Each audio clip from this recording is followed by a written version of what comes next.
اللہ کریم نے جتنی بھی مخلوقات تخلیق فرمائی ہیں ان سب مخلوقات میں سے حضرت انسان کو زیادہ مقام عطا فرمایا ہے۔ انسان اشرف المخلوقات ہے، تمام مخلوقات میں سب سے اعلیٰ اور عرفہ بلند مقام اللہ نے جسے عطا کیا ہے وہ حضرت انسان ہے۔ پھر سارے انسانوں کو بھی ایک درجے میں نہیں رکھا، اللہ کریم نے سارے انسانوں میں سے پھر ایمان والوں کو زیادہ درجات اور بلندی عطا فرمائی ہے۔ قرآن پاک میں 28ویں پارے میں اللہ کریم ارشاد فرماتے ہیں کہ یرفع اللہ الذین آمنوا منکم والذین اوتوا العلم درجات۔ میرا رب فرماتا ہے کہ اللہ کریم نے تمام کائنات کے لوگوں میں سے ایمان والوں کو زیادہ مقام عطا کیا ہے، پھر ایمان والوں میں سے اللہ نے انہیں اعلیٰ مقام عطا کیا ہے جو علم والے ہیں، جنہیں علم عطا کیا ہے۔ یعنی پوری کائنات تمام مخلوقات میں سے حضرت انسان کو عظمت عطا کی، پھر تمام انسانوں میں سے ایمان والوں کو اللہ نے عظمت عطا فرمائی، اور پھر سارے ایمان والوں میں سے اللہ نے علماء کو عظمت عطا فرمائی۔ اللہ جل وعلا نے حضرت انسان کو علم کی بدولت ہی عظمت عطا فرمائی ہے۔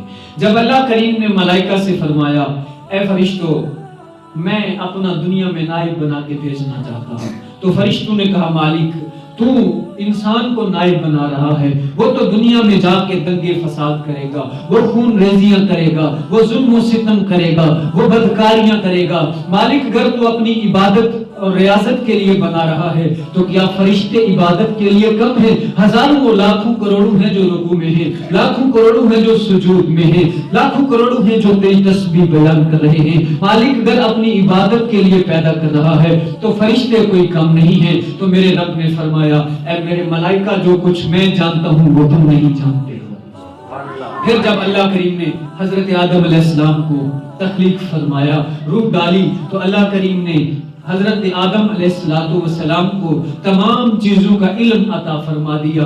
پھر جب حضرت آدم علیہ السلام کے اندر روح پھونکی گئی تو اللہ کریم نے ملائکہ کو بھی بلایا اور اشیاء کو پیش کیا، فرمایا ملائکہ ان کے نام بتاؤ، یہ کیا ہے، یہ کیا ہے اور یہ کیا ہے۔ تو ملائکہ اللہ کی بارگاہ میں عرض گزار ہوئے مالک ہم تو کچھ نہیں جانتے، بس ہم تو وہی کچھ جانتے ہیں جو تو نے علم عطا کیا ہے، اس کے علاوہ ہم کچھ نہیں جانتے۔ تو میرے رب نے وہی چیزیں حضرت آدم علیہ السلام کے سامنے پیش فرمائی اور فرمایا آدم ان چیزوں کے نام بتاؤ۔ تو حضرت آدم علیہ السلام تمام انسانیت کے باپ نے تمام چیزوں کے نام بتا دیے۔ تو اللہ نے فرمایا اے میرے ملائکہ اب اسے سجدہ کرو، یاد رکھو جو انسان کو سجدہ ہوا ہے تو وہ اسی علم کی بدولت ہی ہوا ہے۔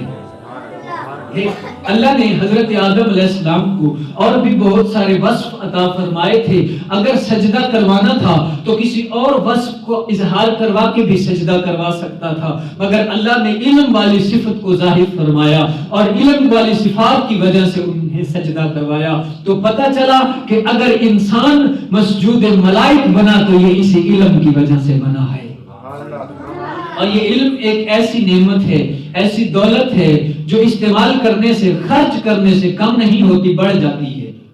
پیسہ ہے اسے خرچ کیا جائے کم ہوتا ہے، جائیدادیں ہیں کم ہوتی ہیں، ایک علم ہے جسے جتنا خرچ کیا جائے اتنا اس میں برکت اور رحمت